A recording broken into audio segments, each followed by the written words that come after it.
Quem não me conhece, eu sou a Jaqueline, sou a esposa do Renan, a cunhada da Lívia, sou conterrânea do Almir, sou psicóloga e o que eu vou falar hoje não é uma coisa só para as mulheres, é para pessoas. Então serve tanto para os homens quanto para as mulheres.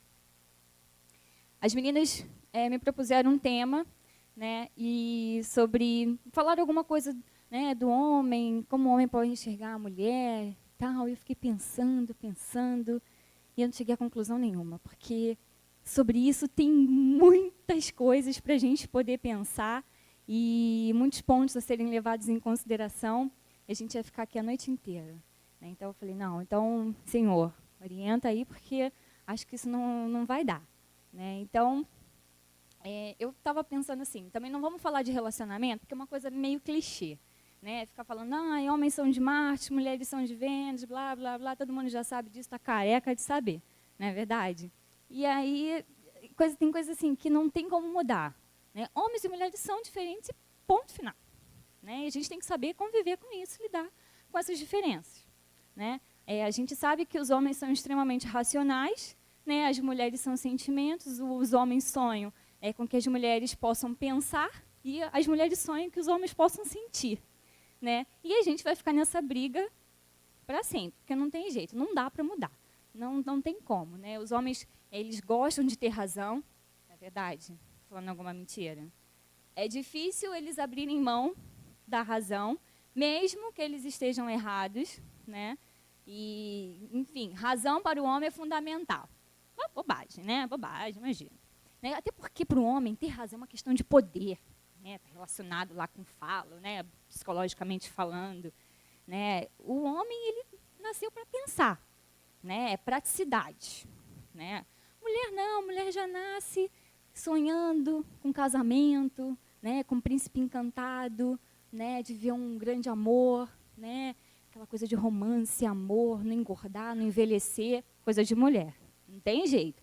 Não vai mudar isso. Mulher é sentimento, harmonia. Então, são coisas assim, são pontos pacíficos. Não dá para discutir. É isso e ponto final. Então, não vou ficar aqui falando sobre isso, né? Então, Jaqueline, como é que a gente faz para se relacionar bem? Né? Como é que a gente faz para que as pessoas possam nos enxergar de maneira diferente? Não sei. Se você souber a resposta, você me fala. Porque nem a psicologia consegue explicar isso. Né? Você vai lá fazer terapia, você vai até conseguir melhorar alguns pontos que precisam ser melhorados, mas a mudança, né, a grande questão não depende do terapeuta, depende da gente mesmo. Então, se você quer, né, que o outro te veja de uma maneira diferente, né, que o outro te olhe com bons olhos, você não tem que esperar a mudança vir do outro. A mudança depende única e exclusivamente de você. Depende de mim, né? O outro só vai me enxergar diferente a partir do momento que eu agir diferente. Então, outro dia, eu li uma frase no Facebook que dizia assim: seja você a mudança que tanto procura nos outros. As pessoas não mudam com cobranças, mas mudam com exemplos. Isso não é uma tarefa fácil, não é. Mas é a mais pura verdade. Os outros só te tratarão diferente a partir do momento que você age diferente. Então, se você age de uma maneira leviana, se você age de uma maneira irresponsável, se você não demonstra confiança, o outro vai te tratar assim. Porque, psicologicamente falando, nós nos reconhecemos através do outro. Ou seja, é através da relação que nós estabelecemos com o outro que vai nos dizer quem realmente nós somos. Então, se as pessoas nos tratam vão nos tratar da forma como nós nos apresentamos a elas. Então, se nós queremos ser levados a sérios, nós precisamos ter comportamentos, ter atitudes de pessoas sérias. Porque se você agir de uma maneira diferente, a pessoa vai te tratar da maneira como você age. Né? Eu conheço uma moça, ela tem 20 anos. As amigas dizem para ela que gostariam de ser como ela. Porque ela parece ser tão bem resolvida que não tem problemas, sabe? E os meninos falam para ela que ela é uma pessoa meio que inatingível, meio inacessível. Ela demonstra tanta confiança que os rapazes ficam meio assim, com o pé atrás. Poxa, será que eu vou dar conta se eu chegar para namorar com essa menina? Porque as atitudes dela refletem isso. Embora ela pareça uma menina. Mas isso não quer dizer nada. Por quê? Porque a relação que ele estabelece com o outro é que faz com que as pessoas a tratem dessa maneira, que a percebam dessa maneira, como sendo uma pessoa autoconfiante, uma pessoa decidida, bem resolvida. Só, Jaqueline, que eu não sou assim. Pois é, nem todo mundo, as pessoas não são iguais, realmente. Só que assim, quando a gente tem 20 anos, é muito fácil a gente ter atitudes, tomar decisões baseadas no momento, sem pensar muito no que vai acontecer lá para frente. Só que isso não é desculpa para fazer o que então eu não penso nas consequências, eu vou fazer o que é errado. Isso não é uma desculpa, né, para não fazer o que é certo. Porque as nossas decisões, hoje, elas vão refletir no nosso futuro. Então, por mais que a gente ache que não vai acontecer nada, que não, vou fazer isso, que não vai ter problema. Lá na frente vai. Porque as nossas experiências, os relacionamentos que a gente vai tendo ao longo da vida, vão nos deixando marcas. Elas vão ficando impressas na nossa vida. Né? E isso vai ficando também impresso na nossa identidade, vai sendo demonstrado através da nossa identidade. Isso vai refletir em quem nós somos. Né? Então, isso não só na área de relacionamento, em todas as áreas da nossa vida. Então, nos dias atuais, é realmente muito fácil a gente tomar a decisão errada. Muito fácil a gente se corromper, muito fácil a gente se contaminar. A gente tem as coisas muito fáceis hoje. Então, quando você tem 20 e poucos anos, a gente acha que a gente é meio invencível. Né? Que a gente... Até com uns 30 também. Né? Eu não sei, aos 40.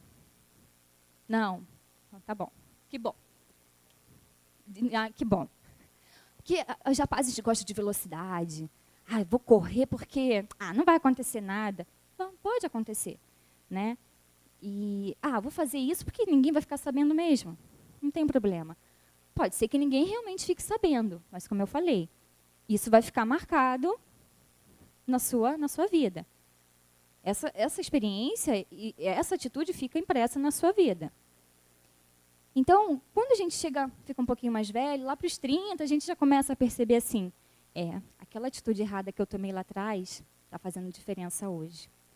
Se eu não tivesse tomado aquela atitude, de repente, isso aqui não estaria acontecendo. Mas errar é humano. É humano. Mas aquele ditado, persistir no erro é o quê? Exatamente. Deus nos dá sempre o melhor. Deus tem o melhor para a nossa vida. Porque a sua misericórdia se renova a cada manhã. E porque ela dura para sempre. Só que nós somos livres para escolher o nosso próprio caminho. Nós somos livres para escolher o que a gente quer fazer. Se a gente quer fazer o que é certo, se a gente quer fazer o que é errado. Né? E é só que a gente tem que tremer diante das consequências das nossas atitudes. E a Bíblia, ela tem exemplos de jovens que resolveram tomar a atitude certa, que resolveram tomar decisões certas. Né? A gente tem dois exemplos, tem alguns exemplos aqui, que apesar das facilidades que eles tiveram, da posição social que eles tinham, eles continuaram íntegros e tementes a Deus. Jovens que tomaram decisões certas. Lá em Esther 2:15,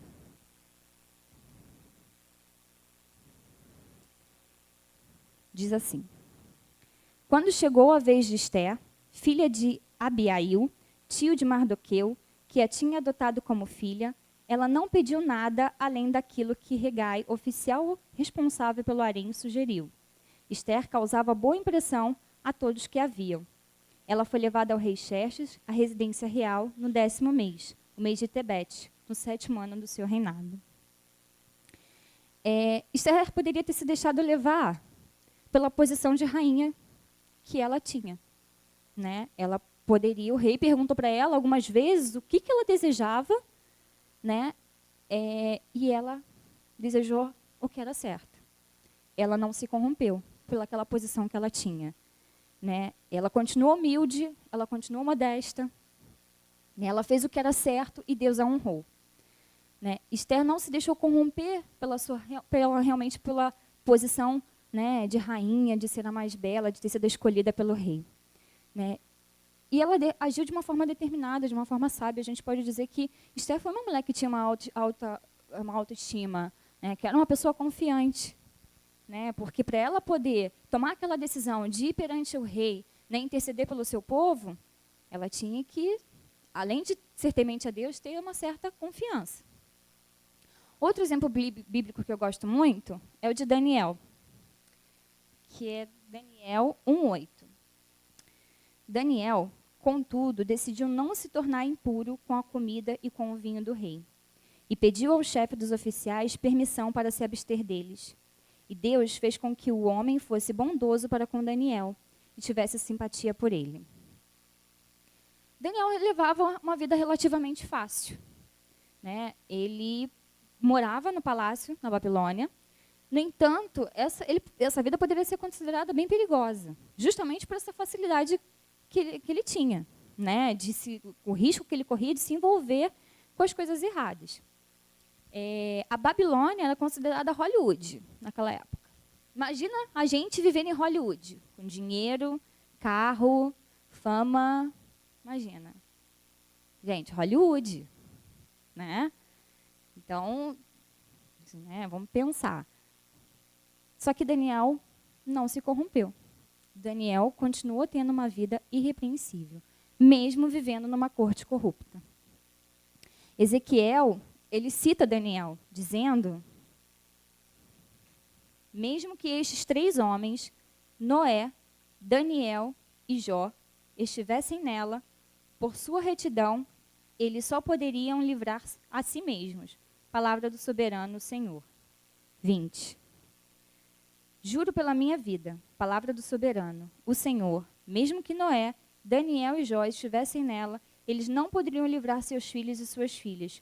Por sua justiça, só poderiam livrar a si mesmos. Daniel foi exemplo de modelo de retidão e de justiça. São dois jovens que optaram por fazer o que era certo. Além de Esther e Daniel, nós temos alguns outros jovens na Bíblia, né, que também decidiram fazer a coisa certa. Gênesis 39, que diz assim: assim, deixou ele aos cuidados de José tudo o que tinha, e não se preocupava com coisa alguma, exceto com sua própria comida. José era atraente e de boa aparência, e depois de certo tempo, a mulher do seu senhor começou a cobiçá-lo e o convidou. Venha, deite-se comigo. Mas ele se recusou e lhe disse: meu senhor não se preocupa com coisa alguma em sua casa, e tudo que tem deixou aos meus cuidados. Bom, José, como vocês conhecem a história de José, ele foi vendido pelos irmãos. José tinha tudo, psicologicamente falando, para ser um cara rebelde, revoltado, amargo, vingativo. Né? Por tudo que ele passou. No entanto, ele realmente escolheu não pagar o mal com o mal. Né? Ele tomou a decisão certa de não se vingar dos irmãos. Ele tomou a decisão de não se deitar com a mulher de Potifar, né? E fugir da tentação. Né? Então, José, nessa época, ainda era bem jovem. Então, a gente tem alguns exemplos aqui de que é possível, né, fazer as coisas certas, mesmo sendo jovem. Outro jovem é Samuel 12:23. E longe de mim esteja a pecar contra o Senhor, deixando de orar por vocês. Também lhe ensinarei o caminho que é bom e direito. Samuel cresceu como auxiliar de um sacerdote idoso no tabernáculo de Israel. Embora a vida no tabernáculo também fosse uma vida corrupta, Samuel aprendeu a ouvir a voz do Senhor e andou de forma irrepreensível. Né? Samuel, ele presenciou muita corrupção moral, mas porém isso não interferiu na vida dele, na conduta dele. Então, existem coisas que assim a gente fala: ai, Jaqueline, mas poxa, é difícil resistir às tentações, é difícil tomar a decisão certa. não fazer fazer o que é errado, às vezes é muito mais prazeroso, com certeza. Não tenho dúvida disso. Naquele momento, vocês não tenham dúvida. Mas depois bate o arrependimento e voltar atrás é complicado. Muitas vezes é muito complicado. Não que não dê para voltar atrás, mas como eu falei, mais uma vez, aquilo fica marcado na nossa vida. Isso vai refletir em quem nós somos, né? Outro jovem é Timóteo, que foi o discípulo de Paulo, né? Digamos assim. E Paulo chamava de meu filho amado, né? Meu amado filho. Timóteo sofreu perseguição na época dele, né? Era uma época que os cristãos eram perseguidos. No entanto, Timóteo também decidiu fazer a vontade de Deus e andar segundo os seus propósitos. 1 Timóteo 1,18. Paulo fala: Timóteo, meu filho, dou-lhe esta instrução segundo as profecias já proferidas a seu respeito, para que, seguindo-as, você combata o bom combate. Então, se você quer um norte para a sua vida, né, não tem lugar melhor que a palavra de Deus. Né? Não tem outro, realmente um ponto de referência está aqui, a palavra de Deus. Para te guiar, para te orientar no que é certo e no que é errado. 2 Timóteo 2, 15 e 16. Paulo estava falando para um jovem, Timóteo era jovem, né? Ele estava dando as instruções para ele. Não que as pessoas mais velhas não consigam tirar proveito dessas cartas, mas ele estava falando bem diretamente aos jovens. 2 Timóteo 2, 15 e 16. Procure apresentar-se a Deus aprovado, como obreiro que não tem do que se envergonhar e que maneja corretamente a palavra da verdade. Evite as conversas inúteis e profanas, pois os que se dão a isso prosseguem cada vez mais para a impiedade. Então, a conduta moral deve ser condizente com os valores cristãos, né? Então, se você prega uma coisa, acho que é importante você agir da forma como você está pregando, né? 2 Timóteo 2:22. Fuja dos desejos malignos da juventude e siga a justiça, a fé, o amor e a paz com aqueles que de coração puro invocam o Senhor. Timóteo também passou por tentações, né? E Paulo o advertiu quanto a isso. Mas, mais uma vez, ele decidiu realmente fazer o que era certo e fazer a vontade de Deus. Né? Então, por que eu estou falando desses caras aqui? Porque por eles terem tomado decisões certas lá no passado, hoje eles podem ser exemplos para nós. Né? Hoje nós nos enxergamos de maneira diferente, de uma maneira positiva e inspiradora. Então, se você quer que as pessoas te olhem de uma maneira positiva, te olhem de uma maneira diferente, né, que te trate diferente, então você não pode esperar delas a mudança no comportamento. A mudança tem que partir de você. Né? Se você quer ser valorizado, se você quer ter respeito, você tem que agir como tal. Né? Buscar atitudes como de Esther, de Daniel, né, Samuel. Né? Não adianta você querer cobrar do outro mudança se você não muda, né? Se a gente não muda. Né? Então, não adianta a gente sentar para conversar. Você pode sentar para conversar várias vezes, não vai adiantar. Então, realmente, a mudança tem que partir de você. Não basta somente a gente compreender que homens e mulheres são diferentes, né, se a gente não tem uma atitude que condiz com a vida cristã. Então, é preciso, como a Camila falou, é preciso a gente buscar ao Senhor, é preciso a gente orar, é preciso a gente estar perto de Deus para que a gente possa escolher o caminho certo. Porque se a gente está longe de Deus, é muito fácil a gente escolher o caminho errado. Né? É muito fácil a gente fazer o que é errado, tomar a decisão errada. Então, a partir do momento que a gente tiver atitudes como a de Esther, de Daniel, de José, as pessoas com certeza vão nos olhar de uma maneira diferente. E a gente pode servir de exemplo para outras pessoas também. É isso que eu queria falar para vocês.